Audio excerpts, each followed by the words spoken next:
Hey, y'all. So today is an awesome day full of a lot of different saints' feast days. In particular, we got St. Louis de Montfort, St. Gianna, Berretta, Molla, and St. Peter Chanel. Now, they all had very different lives and did many different things for the church.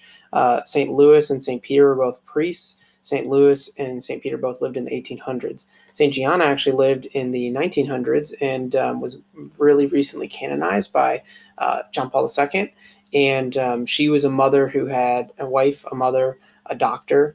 She had, I believe, three children, and actually one of her daughters was at her canonization, which must have been incredible. Um, but Gianna actually died due to complications in one of her pregnancies, and I believe, she had cancer, and she actually said to save the baby and not herself, and sacrificed herself. They had to remove the tumor, and to do so, they had to either take out the baby early, and then possibly she would die from it, or they had to take the tumor out and the baby at the same time. And so she decided to leave the baby and the tumor, and then take the tumor out and save her baby's life um, by having the baby first. And so she sacrificed herself for that. So she's a big pro-life doctor who's known as a person of interest for the pro-life movement. Saint Peter Chanel was awesome, and actually went to some islands to preach down in, I believe it was in Indonesia area. And at the time, it only recently stopped being a place where cannibalism was a thing. And St. Peter Chanel was kind of preaching for one of the first people to go there and preach. And the one of the kings, the local kings, was kind of a priest in his own right. And he had two children who converted to Christianity through Peter Chanel. He got jealous, had Peter Chanel clubbed to death, and then they used axes and just like totally brutalized his body. Um, but anyway, he died a martyr.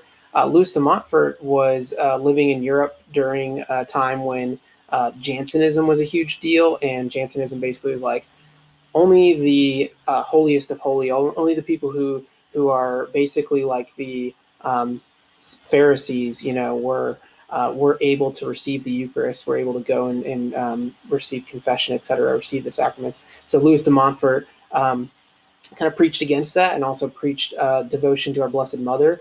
And he was kind of persecuted for it a lot. And he had a fiery temper. He's from Brittany, which is like northern France, almost Normandy area. And he was known for his fiery temper. He loved our Blessed Mother so much that he actually punched a guy because the guy said something bad about our Blessed Mother. And just think about when you love someone, what you do for that person. You'd be willing to fight somebody for it, right? So he kind of had that fiery passion. And he's known for the total devotion to our Blessed Mother. And you can see there, he's giving our Blessed Mother his heart, because he knows that she can purify it and bring it to Christ, her Son. Because who's a better intercessor to Jesus than the Blessed Mother? So anyway, just three saints, awesome saints to think about today on April 28th. And if you want to ask for their intercession, St. Gianna is a great one because she's an Italian doctor saint, so great for this coronavirus. So St. Louis de Montfort, pray for us. St. Gianna Berretta Molla, pray for us. St. Peter Chanel, pray for us. Have a happy Monday.